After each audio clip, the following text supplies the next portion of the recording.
Olá, meu nome é Cleilton Amaral, professor de Geografia. Você já está pronto para o início do ano letivo? Se você disse que já, vamos primeiro rever alguns conceitos, alguns conteúdos que você viu do ano passado e logo em seguida seu professor trará novidades para você no segundo bimestre. E o nosso tema de hoje é Sociedade e Natureza, o bioma amazônico. Vamos seguir então? Então, bioma amazônico, a palavra bioma considera um conjunto de seres vivos, fauna e flora, que vivem adaptados às condições de uma determinada região e a forma como interagem com esse ambiente. Pode-se dizer que um bioma é uma comunidade biológica, um conjunto de ecossistemas. E aí eu coloquei duas imagens para você observar na tela. Do lado esquerdo tem bioma amazônico, do lado direito, domínio morfoclimático amazônico. Porque até um certo ponto a gente vai estar exatamente falando sobre essa forma biológica de descrever essa região amazônica, mas também usando um conceito mais na frente, quando se trata de solos, sobre terras amazônicas, falar sobre o conceito de Aziz Absaber, muito importante, que fala sobre domínio morfoclimático, é uma outra linhagem de pensamento. E aí, olha só, bioma amazônico. E olha, o bioma amazônico é o maior do país e nele está grande parte da maior floresta tropical do mundo, a floresta amazônica. Ela se estende por outros países, mas cobre 40% do território nacional. Dessa forma, também é a maior reserva de diversidade biológica do planeta, ou, em outras palavras, a maior biodiversidade do planeta.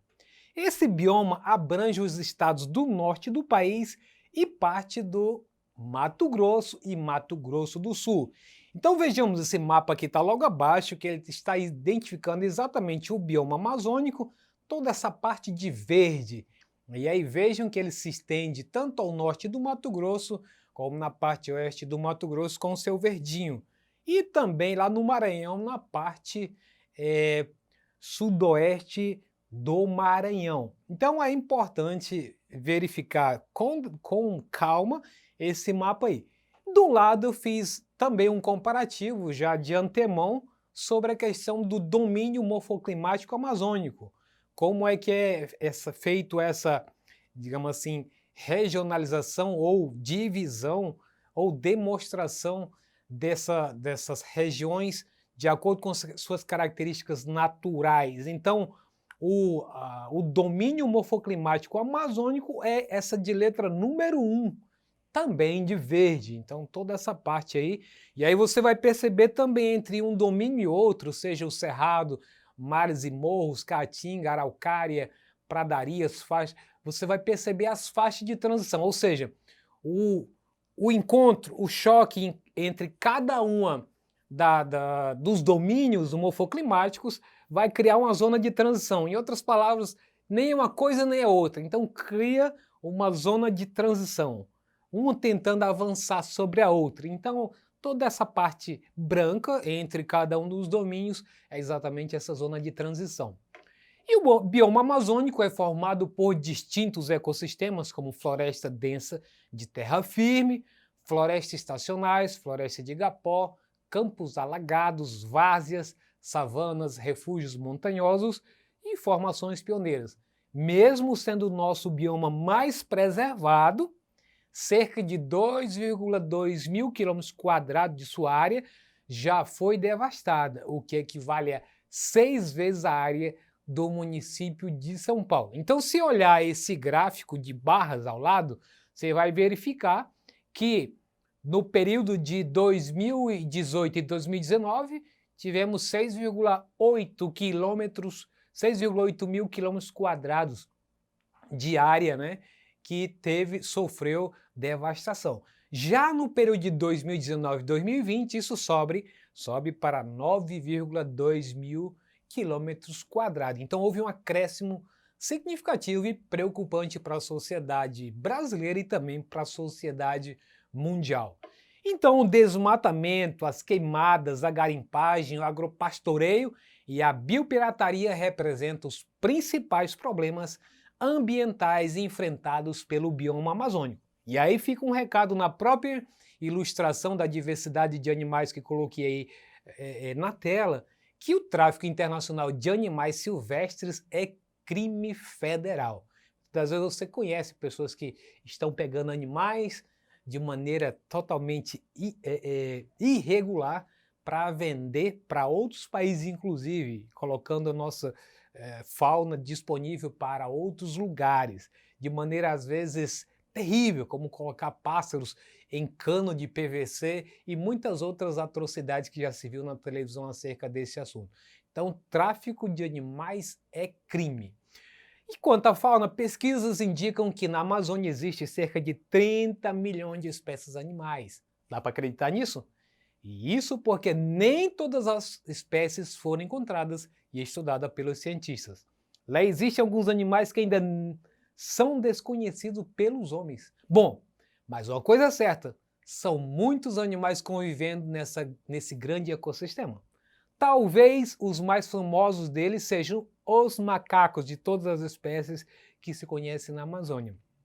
E aí eu coloquei o macaco de cheiro, que muitos já viram esse macaco, principalmente em reservas, né, em parques ambientais de Rio Branco, ou até mesmo no Parque da UFAC, que é muito comum você ver esse animal.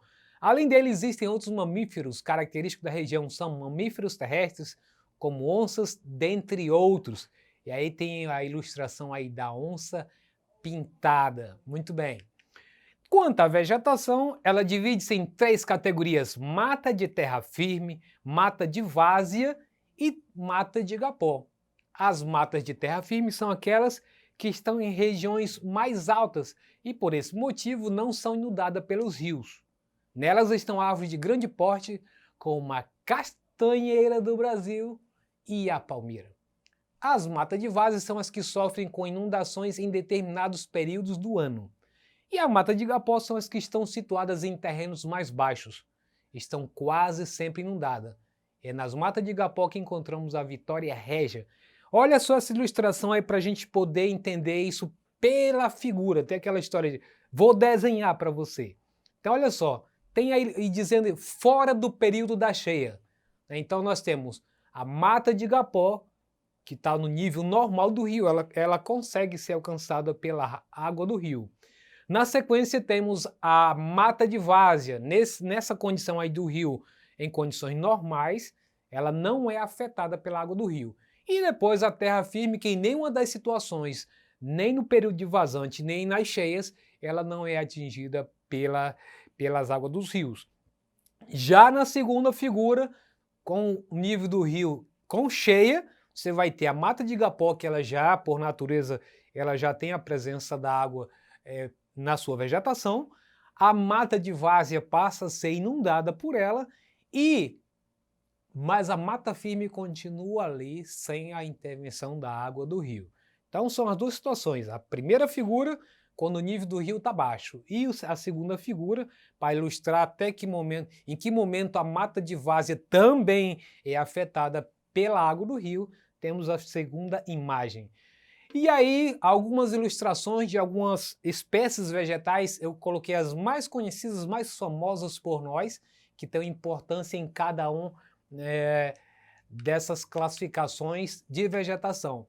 E aí nós temos a castanha do Brasil, está em terra firme, você vai encontrar ela em todo lugar, onde você anda pela estrada você vai ver as castanheiras, e aí tem o fruto dela aí, maravilhoso, que está na figura na parte inferior, e a sumaúma, que está nas várzeas do rio, que é exatamente essa parte aqui, está na ilustração, mata de várzea, um pouquinho na topografia, um pouco mais elevado, mas que também em determinada época do ano, ela também recebe água do rio quando ocorre a enchente. E aí a Vitória régia de várzea, uma planta maravilhosa, muito encantadora, que é um símbolo muito importante da Amazônia. Quanto à água, no bioma se localiza o rio Amazonas, chamado de Rio-Mar, considerando-se o volume de águas é o maior do mundo. E aí, quanto ao clima, na região amazônica chove bastante, a temperatura é elevada.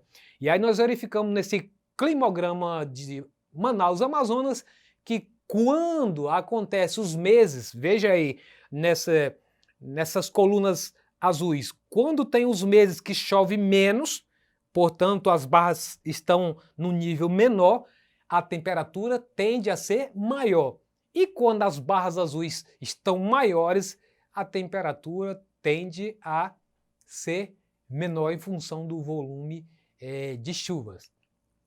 O domínio morfoclimático da Amazônia, aquilo que a gente falou lá no começo, que íamos falar sobre ele, é segundo a classificação de Aziz Absabi, ela leva em consideração a topografia, a pedologia, né? A topografia, os níveis do terreno, a pedologia, os tipos de solo, os tipos de clima, florestais, a hidrologia da área ocupada pelo bioma amazônico. E isso é chamado de terras baixas florestadas equatoriais, quando se refere ao domínio morfoclimático da Amazônia. Recebe essa nomenclatura. E aí essa nomenclatura, por que terras baixas? Para designar esse domínio morfoclimático que é justamente formado por terras de baixa altitude.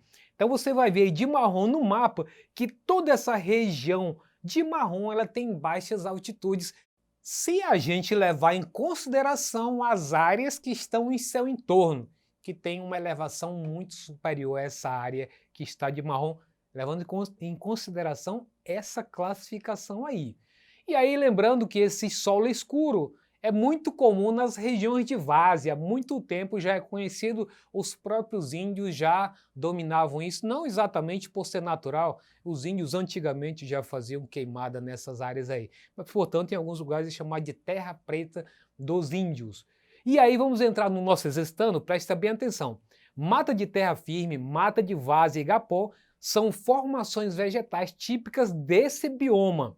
Em razão do processo de uso e ocupação do território brasileiro e das ações dirigidas à preservação dos recursos naturais, realizada nas últimas décadas, este bioma constitui-se também naquele que guarda as maiores extensões de florestas nativas do Brasil, ainda que seu desmatamento não tenha sido completamente cessado.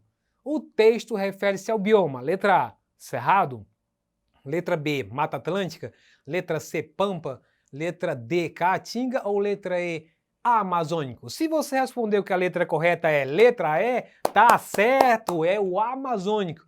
E a segunda, embora os solos amazônicos sejam considerados em maior parte pouco produtivos para fins agrícolas, algumas áreas são bastante permissíveis ao plantio. Essas localidades apresentam uma composição pedológica, quanto ao tipo do solo, marcadas pela presença de quê? Letra A, argissolos, letra B, solo de várzea, letra C, terra roxa, letra D, latossolos e letra E, solos umíferos. E aí, fez a identificação de acordo com o que falamos para trás? Então, quem respondeu a letra B tá certo, solos de várzea. Se você quiser acessar essa aula ou qualquer outro componente curricular, basta acessar a plataforma Eduque. Um abraço e até a próxima!